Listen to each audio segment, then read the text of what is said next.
PM Modi 2 दिनों से तेल बचाने की अपील कर रहे हैं। ऐसे में विपक्षी पार्टियां देश में ईंधन संकट के दावे कर रही है, लेकिन सरकार ने साफ कर दिया है फिलहाल ईंधन का कोई संकट नहीं। भारत के पास 60 दिन का कच्चा तेल और गैस का स्टॉक है, जबकि एलपीजी का मौजूदा स्टॉक 45 दिनों के लिए पर्याप्त है। लोगों को घबराने, पेट्रोल पंपों पर भीड़ लगाने की जरूरत नहीं है।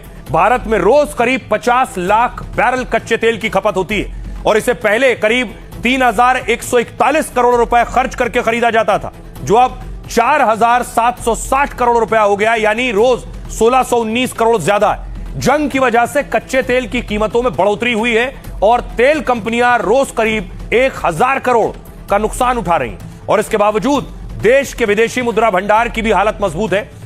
फिलहाल देश में करीब 703 अरब डॉलर का विदेशी मुद्रा भंडार मौजूद है।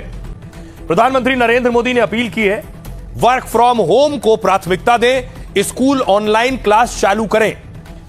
इसके मायने यह कि रोज दफ्तर आने जाने की जरूरत नहीं होगी और स्कूल ऑनलाइन होगा तो स्कूली गाड़ियां बंद हो जाएंगी, बसेस नहीं चलेंगी। इससे पेट्रोल और डीजल की खपत कम होती है। भारत हर साल 15 लाख करोड़ का तेल खरीदता है। आयात होने वाले तेल की कीमत डॉलर में चुकाई जाती है। तेल की जितनी ज्यादा खरीद उतनी ज्यादा डॉलर की मांग, और जितनी ज्यादा डॉलर की मांग उतनी ज्यादा कीमत। युद्ध के बाद से भारत की बाहरी अर्थव्यवस्था पर भारी दबाव है। युद्ध शुरू होने के 2 महीने में ही भारत की विदेशी मुद्रा भंडार घटी है और 38 बिलियन डॉलर गिरकर 691 बिलियन डॉलर पर पहुंच गई।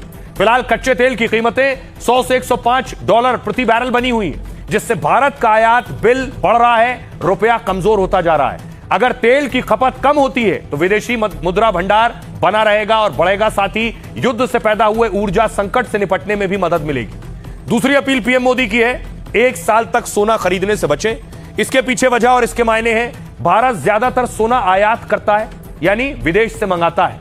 हर साल 7 लाख करोड़ सोना खरीदता है। सरकार यह कीमत डॉलर में चुकाती है क्योंकि विदेश से मंगा रहे हैं। अगर सोने की खपत में गिरावट आ जाए तो सोना खरीदना नहीं पड़ेगा, डॉलर में खरीदना नहीं पड़ेगा, तो विदेशी मुद्रा जो भारत के पास डॉलर के रूप में है वो बची रहेगी, रिजर्व रहेगी। अगर सोने का निर्यात 50% घट जाता है तो सोचिए करीब 30 अरब डॉलर की बचत हो जाएगी। विदेशी मुद्रा भंडार बढ़ेगी तो रुपया अपने आप मजबूत हो जाएगा। शरद पवार कह रहे हैं आगे क्या कदम उठाए जाएं, इस पर चर्चा हो। सरकार को सभी पक्षों से बात करनी चाहिए। पीएम अपनी अध्यक्षता में सर्वदलीय बैठक बुलाएं। संजय सेठ केंद्रीय मंत्री कह रहे हैं ऐसी कोई घबराने वाली बात नहीं है। पीएम मोदी ने देशहित में अपील की है। देश में फिलहाल तेल की कोई कमी नहीं है, लेकिन तेल बचाकर हम हजारों करोड़ बचा सकते हैं। अखिलेश यादव कह रहे हैं यह अपील नहीं है, अपने पतन का ऐलान है। आप संकट की बात करते हैं जबकि स्वयं भाजपा ही संकट है।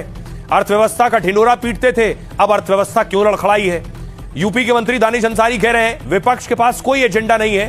पीएम मोदी ने जो भी अपील की है वो देशहित के लिए है। देशहित की बातों का विरोध करना ही विपक्ष का एजेंडा है। अरविंद केजरीवाल कह रहे हैं पीएम को अर्थव्यवस्था की स्थिति पर साफ जानकारी देनी चाहिए। युद्ध का असर पूरी दुनिया पर है, फिर भारत में ऐसी अपील क्यों की जा रही? सिर्फ मिडिल क्लास पर बोझ क्यों? सरकार पहले खुद त्याग क्यों नहीं करती है? राज ठाकरे कह रहे हैं जब नेता खुद करोड़ों रुपए खर्च कर रहे हैं तो आम जनता से कम खर्च करने को क्यों कहा जा रहा है? कच्चे तेल की कीमत पहले भी 90 से 100 डॉलर तक पहुंची है, लेकिन पहले की सरकारों ने इसका बोझ सीधे जनता पर नहीं डाला है। शहनवाज हुसैन कह रहे हैं पीएम की अपील पर देश उनके साथ चल पड़ा है। सड़कों पर गाड़ियां कम हैं, लोग तेल बचा रहे हैं। अब सोने की दुकानों पर भी भीड़ खत्म हो गई है। विपक्षी दलों को ओछी राजनीति नहीं करनी चाहिए।